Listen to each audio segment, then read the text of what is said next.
विद्वान ने कहा है कि अगर किसी समस्या का समाधान ढूंढना है तो उसके जड़ों को देखो।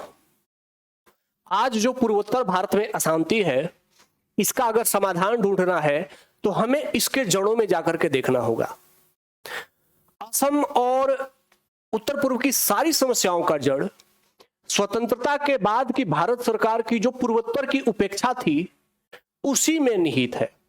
इसके मूल कारण क्या थे कि चूंकि नॉर्थ ईस्ट भारत से काफी दूर था, सेंट्रल इंडिया से काफी दूर था, जो देश की राजधानी दिल्ली से, तो यहां पर वहां के वास्तविक परिस्थितियों की समझ अपर्याप्त होना, साथ ही दिल्ली में बैठे जो तत्कालीन हमारे प्रधान हुआ करते थे, जो हमारे सरकार के सदस्य हुआ करते थे, उनकी दुनिया को देखने का दृष्टिकोण में गलती होना, राष्ट्रीय सुरक्षा की दोषपूर्ण समझ भी होना और दोषपूर्ण नीतियां, और साथ ही वोट बैंक की राजनीति ने भी नॉर्थ ईस्ट में समस्याओं को ऐसे प्रभावित किया कि जो बांग्लादेश, जो कि तत्कालीन पाकिस्तान था, उससे नॉर्थ ईस्ट के क्षेत्रों में जो पूर्वी पाकिस्तान से पलायन हो रहे थे, उसको लेकर के तत्कालीन भारत की सरकार ने कोई स्ट्रॉन्ग एक्शन नहीं लिया।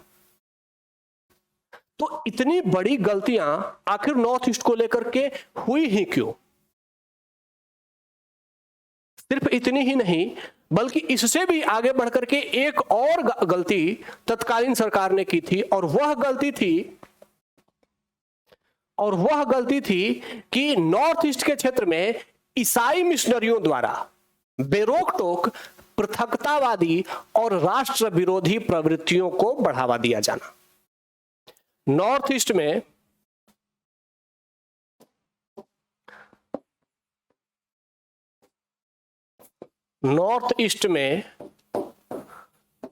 ईसाई मिशनरियों की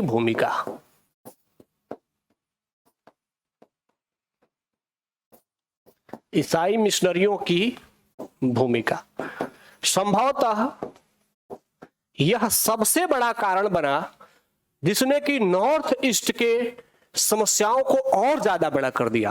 हालांकि हम इसके बारे में बहुत कम जानकारी रखते हैं। आप सभी जानते हैं कि जो नॉर्थ ईस्ट का क्षेत्र है, वह एक बहुत छोटे क्षेत्र में बहुत बड़ी संख्या में भिन्न भिन्न प्रकार की जनजातियां, भिन्न भिन्न प्रकार की बोली भाषा बोले जाने वाले समुदायों का क्षेत्र है। जैसे अगर आप ये देख रहे हैं, ये नॉर्थ ईस्ट का मैप है, जिसमें कि भिन्न जाति भाषा बोलने, देखिए कितने छोटे छोटे क्षेत्रों में अलग अलग जाति भाषा बोलने वाले अलग अलग जनजातियों का निवास स्थल है यहां पर। अब इनके बीच में, क्योंकि इनके बीच में पर्याप्त भिन्नता है, तो इनके बीच में अगर आप चाहते हैं कि इनके बीच में यूनिटी कायम रहे, एकता बनी रहे, तो क्या ऐसा हो सकता था, या तत्कालीन सरकार को क्या ऐसा करना चाहिए था जो इस विशाल भिन्नता वाले क्षेत्र में एकता के तत्व को बढ़ाया जा सके, उनको भारत से जोड़ा जा सके। कुछ तो गलतियां रही, और उस गलतियों का आधार कहां था? ईसाई मिशनरियों की भूमिका में। कुछ जाति समूहों को, कुछ जनजातियों को, जो कि संख्या में थोड़े बड़े थे, उनको संतुष्ट करने के लिए तत्कालीन केंद्र सरकार ने असम को अनेक छोटे छोटे टुकड़ों में विभाजित कर दिया।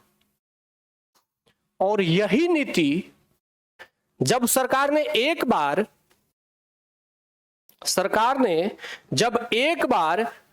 राज्यों की विभाजन की नीति,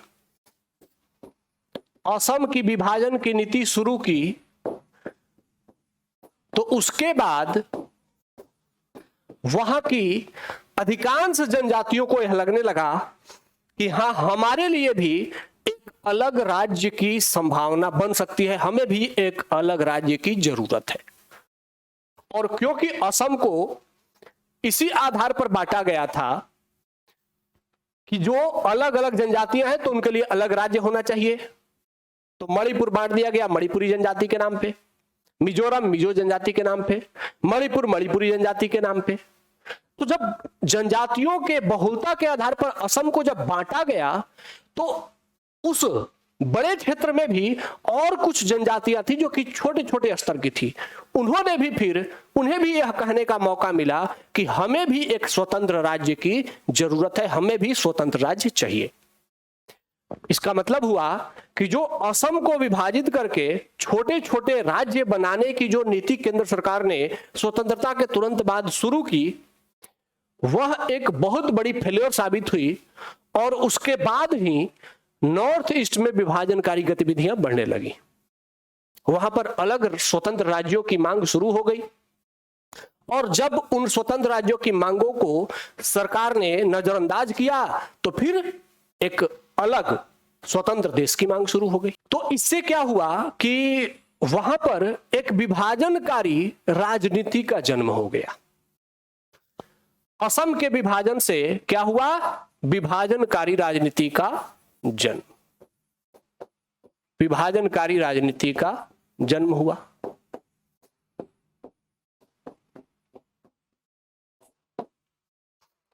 अब और एक और बात था कि केंद्र सरकार भी यह समझती थी कि छोटे छोटे जो राज्य हैं वह आर्थिक रूप से भी व्यवहार्य नहीं है, आर्थिक रूप से भी संभव नहीं है। लेकिन अब नॉर्थ ईस्ट की समस्या का समाधान कैसे किया जाए, इसके लिए जवाहरलाल नेहरू जो कि भारत के तत्कालीन प्रधानमंत्री थे, उन्होंने एक ब्रिटिश विज्ञानी, मानव विज्ञानी थे और ईसाई मिशनरियों के हेड थे और नाम था वेरियर एल्विन, नाम था वेरियर एल्विन। ये Verrier Elwin, doctor Verrier Elwin. अब जवाहरलाल नेहरू चूंकि ये नॉर्थ ईस्ट में उस समय एक्टिव थे, काम कर रहे थे, तो जवाहरलाल नेहरू ने इन्हें अपने पास बुलाया और पूछा कि भाई बताइए कि नॉर्थ ईस्ट के समस्याओं का हम समाधान कैसे करें। ठीक है, तो इन्होंने जो समाधान दिया उसको ध्यान से सुनिएगा। इन्होंने क्या समाधान दिया कि अगर आप चाहते हैं कि किसी जनजातीय समाज को, जनजातीय समाज का भला चाहते हैं, जनजातीय समाज का भला चाहते हैं, तो आप उनके मामले में इंटरफेयर करना छोड़ दीजिए। आप क्या करिए? इंटरफेयर करना बंद कीजिए। मतलब जनजातियों को बाहर से शिक्षा, स्वास्थ्य, संचार, यातायात, इन गतिविधियों से जोड़ना बंद कीजिए। उनको जो जैसे है उसको वैसे ही रहने दीजिए। अब सोचिए कि किसी भी क्षेत्र को अगर आप चाहते हैं कि वह भारत के साथ जुड़ा रहे, तो वह भारत के साथ कैसे जुड़ा रहेगा? उसे भारत के विकास का लाभ मिलना चाहिए। लेकिन इस एक ब्रिटिश मिशनरी वेरियर एल्विन ने जवाहरलाल नेहरू को यह समझा दिया कि जनजातियों को, और यह बात जवाहरलाल नेहरू ने अपनी पुस्तक डिस्कवरी ऑफ इंडिया में भी लिखा है कि अगर आप चाहते हैं कि भारत की विविधता बनी रहे तो भारत के विविधता में इंटरफेयर करने की आवश्यकता नहीं है, जनजातियों के मामले में हस्तक्षेप करने की आवश्यकता नहीं है। और यह बात जवाहरलाल नेहरू के दिमाग में बैठ गई और फिर उन्होंने नॉर्थ ईस्ट को कैसे मैनेज करना है उसकी पूरी जिम्मेदारी इस ब्रिटिश मिशनरी वेरियर एल्विन को सौंप दी। किसको? Verrier Elwin, Verrier Elwin. अब केंद्र सरकार नॉर्थ ईस्ट के मामले से स्वयं को लगभग दूर कर चुकी थी और वहां पर केंद्र सरकार फंड देती थी। उस फंड को कैसे यूज करना है, कहां क्या करना है, यह सारा काम यह ब्रिटिश मिशनरी वेरियर एल्विन देखता था। एक भारत के साइंटिस्ट थे, मैथमेटिशियन थे जो कि नासा में काम कर रहे थे, S.N. राजाराम। ये उस समय भारत के मैथमेटिशियन थे, नासा के साइंटिस्ट थे। ये उस समय भारत में थे जब इन्होंने और अचानक से इनको नॉर्थ ईस्ट जाने का मौका मिला।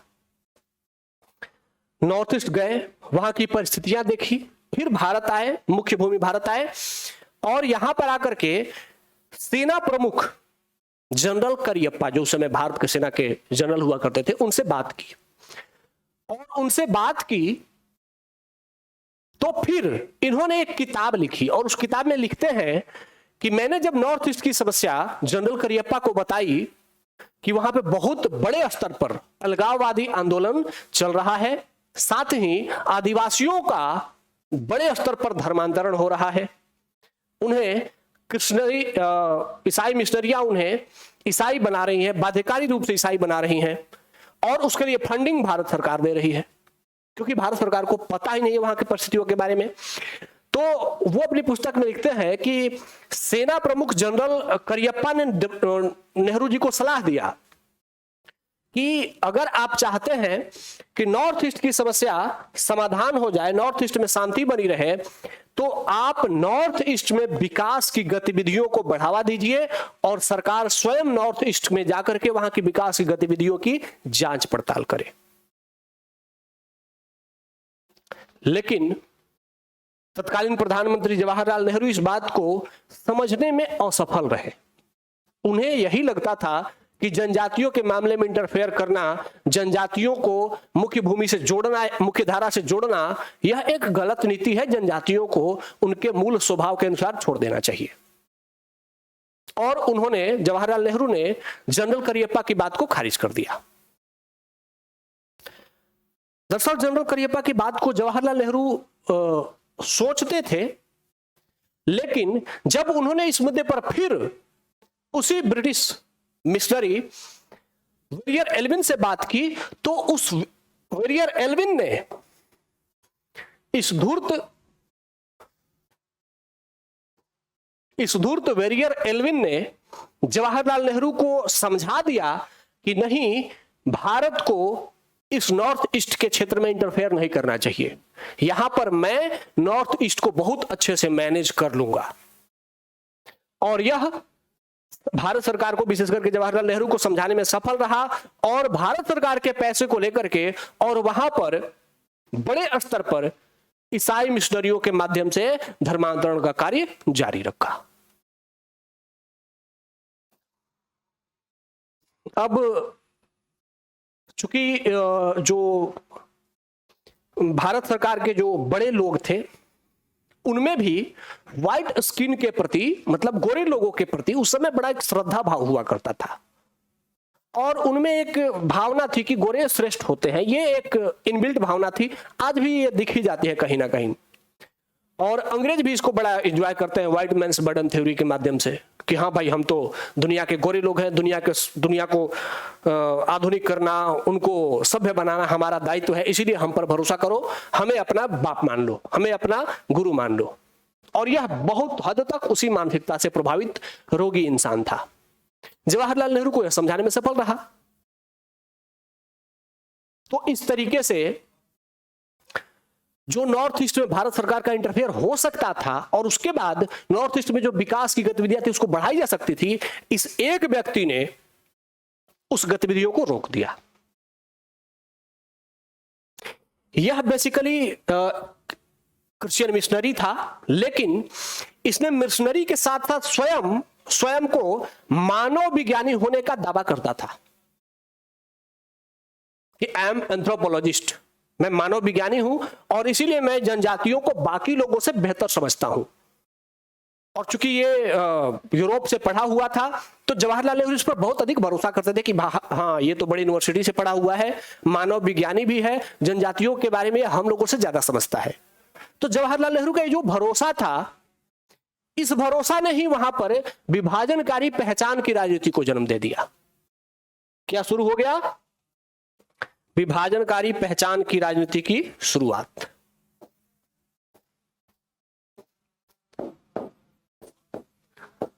विभाजनकारी पहचान की राजनीति की शुरुआत। ठीक है, यहां तक आप लोगों को समझ में आ रहा होगा। अब इसके बारे में अगर हम बात करें, इस मिशनरी के बारे में, इसके कैरेक्टर के बारे में, इस वेरियन एल्विन के बारे में, तो ये एक वुमेनाइजर था, मतलब महिलाओं के बारे में, महिलाओं का शोषण करना इसका हैबिट बन चुका था। ये वहां की जनजातीय महिलाओं को बड़े स्तर पर उनका शारीरिक शोषण करता था, और चूंकि इसके पास सरकार की शक्ति थी, इसीलिए जनजातियां इसके विरुद्ध कोई कदम उठा ही नहीं पाती थी। ये अनेक बार छोटे छोटे जनजातीय बच्चियों के साथ इसे पकड़ा गया, लेकिन कोई कुछ नहीं कर पाया। जब ये 40 साल का था वेरियर एल्विन, तो उसने वहां की एक 13 साल की एक लड़की, आदिवासी लड़की, कोसी नाम था, उससे विवाह किया। यह 40 साल का व्यक्ति और 13 साल की जनजातीय बच्ची कोसी से विवाह किया। उस समय वो एक छोटी सी छात्रा थी, और इस वेरियर एल्विन ने उस कोसी नाम की छोटी बच्ची को बलि के बकरे के रूप में उपयोग किया। और बलि के बकरे के रूप में उपयोग करने का मतलब है कि यह वहां की जनजातीय लड़कियों को सेक्स एजुकेशन के नाम पे अपने शारीरिक संतुष्टि का प्रयास करता था और उनका शारीरिक शोषण करता था। इतना घटिया था। एक बार कहा जाता है कि जब ये शादी के 9 साल बाद, 13 साल की बच्ची थी, उससे शादी किया, और शादी के 9 साल बाद, मतलब जबकि वो लगभग 22 साल की थी, 22 साल की थी, इसने उसे छोड़ दिया और फिर अरुणाचल प्रदेश, जो कि उस समय नेफा कहा जाता था, वहां की रहने वाली एक दूसरी लड़की लीला से शादी कर लिया। पहले इसने कोसी से शादी की, 13 साल की मात्र बच्ची, उससे शादी की, फिर 9 साल बाद उसे छोड़ दिया और फिर एक दूसरी लड़की लीला से शादी कर ली। और इस तरीके से, और उसने कोसी को छोड़ करके उसको गरीबी में छोड़ दिया। मतलब ऐसा भी नहीं कि उसको छोड़ने के बाद उसका कोई आर्थिक मदद भी कर रहा, ऐसा कुछ भी नहीं, बल्कि उसको और गरीबी में मरने के लिए छोड़ दिया और लीला के साथ अपना जीवन यापन करने लगा, जीवन जीने लगा। लीला के साथ भी इसने जीवन पूरा नहीं किया, लीला को भी बीच में ही छोड़ दिया। तो इस तरीके से इस धूर्त व्यक्ति ने भारत सरकार को अंधेरे में रखा कि जनजातीय क्षेत्रों में इंटरफेयर करना यह बहुत बड़ी गलत नीति है। भारत सरकार को इससे दूर रहनी चाहिए और बाकी भारत सरकार सिर्फ फंड देती रहे। मैं यहां जनजातियों को सामूहिक रूप से भारत से जोड़ने का प्रयास लगातार करता रहूंगा। यहां के जनजातियों को कैसे डेवलप करना है उसकी जिम्मेदारी मैं देखता रहूंगा। उस समय के जो मुख्य भारत भूमि में एक पत्रिका आती थी, उस पत्रिका का नाम था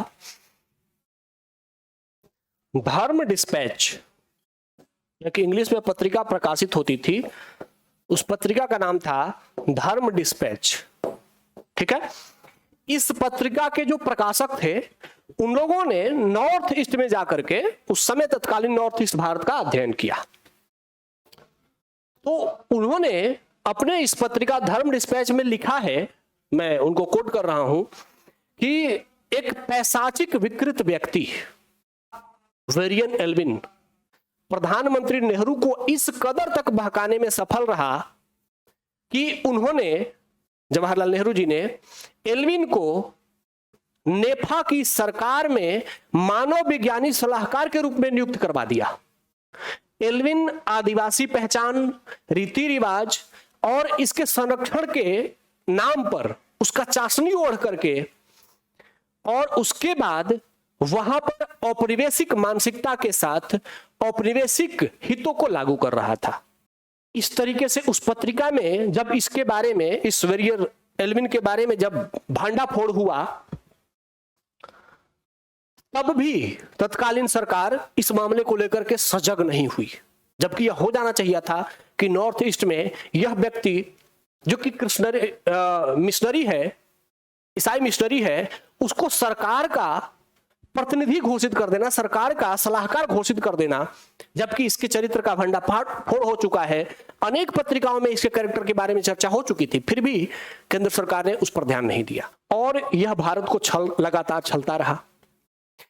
इसका नतीजा हुआ कि आज लगभग 50 70 से अधिक वर्ष बीत गए हैं आजादी के, और उसके बाद भी पूर्वोत्तर भारत मुख्य भारत भूमि से अभी भी पूर्ण रूप से नहीं जुड़ पाया है।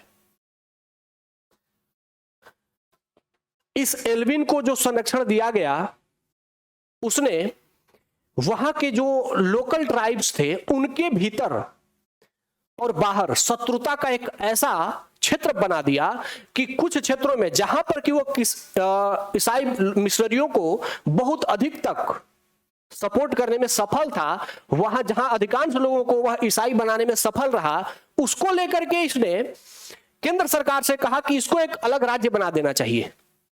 आप बड़े बड़े आश्चर्य की बात है कि वेरियर एल्विन जहां पर नॉर्थ ईस्ट के जिस क्षेत्र को ईसाई क्षेत्र के रूप में कन्वर्ट कर चुका था, जहां के अधिकांश जनजातियों को ईसाई बना चुका था, उसको लेकर के उसने एक अलग राज्य बनाने के लिए केंद्र सरकार को चिट्ठी लिखा, क्योंकि उसे लगता था कि अगर ईसाई मिशनरी ये बाकी के अन्य जो जनजातियां हैं वो भी अपने लिए छोटे छोटे राज्य की डिमांड कर रही हैं, और अगर उन्हें लगेगा कि यह क्षेत्र ईसाई बनने के कारण एक अलग राज्य का दर्जा प्राप्त करने में सफल हो गया, तो बाकी की भी जनजातियां जल्दी से ईसाई धर्म ग्रहण कर लेंगी। और इसने फिर केंद्र सरकार को लिखा कि एक अलग नागा जनजातियों के लिए एक अलग नागालैंड बना दिया जाना चाहिए, और इसके रिकमेंडेशन पे केंद्र सरकार ने भी यह निर्णय लिया, और नागालैंड को बाद में एक अलग राज्य बना दिया गया। जबकि नागालैंड सिर्फ एक जनजाति का निवास स्थल नहीं था। नागा क्षेत्र में, नागालैंड में बहुत सारी जनजातियां होती थी, नागा थी, कुकी थी, मिजो थी, ये सभी जनजातियां उस क्षेत्र में थी, लेकिन फिर भी उसको एक नागालैंड राज्य इसलिए दिया गया क्योंकि उस पूरे क्षेत्र में अधिकांश जनजातियों को यह ईसाई मिशनरी ईसाई के रूप में कन्वर्ट करने में सफल हो चुकी थी, और उनमें सबसे बड़ी संख्या में नागा जनजाति थी, इसीलिए नागा जनजाति को ही कन्वर्ट किया गया था, इसीलिए उस क्षेत्र का नाम नागालैंड करवा दिया, ताकि बाकी की जो जनजातियां हैं वह भी जल्दी से इस प्रेरणा के साथ उन्हें अलग से एक राज्य मिलेगा, ईसाई धर्म में चली आए। शेष भारत के लिए जो बांध, राजमार्ग या भारी उद्योग, विश्वविद्यालय, अस्पताल, ये सब जो बनना चाहिए था, उसके स्थान पर इस एक नीच व्यक्ति ने वहां पर सिर्फ बाइबल और गिरजाघर, इसको लेकर के एक बड़ा मूवमेंट शुरू कर दिया। परिणाम कि बाइबल और गिरजाघर के साथ साथ, चूंकि वो मुख्य धारा से नहीं जुड़ पा रहे थे, और जब आर्थिक शोषण की गतिविधियां बढ़ रही थी, आर्थिक उत्थान हो नहीं रहा था, तो फिर वहां पर मार्क्सवाद, साम्यवाद जैसी अवधारणा आई, और वहां पर सिर्फ 4 ही चीजें नॉर्थ ईस्ट में बची रह गई: गिरजाघर, बाइबल, साम्यवाद और बंदूकें। इस एक व्यक्ति के नीति के चलते, इस एक व्यक्ति पर अधिक भरोसा करने के चलते नॉर्थ ईस्ट सिर्फ 4 चीजों से घिर गया। वो 4 चीजें क्या थी? बाइबल, चर्च, साम्यवाद और बंदूक। इसका मतलब है कि ये सभी समस्याओं का जड़ एक किसी ऐसे व्यक्ति पर अत्यधिक भरोसा करना था, जो कि ब्रिटिश हित में एक एजेंडा के तहत भारत का ईसाई मिशनरी के साथ मिलकर के भारत का ईसाईकरण कर रहा था।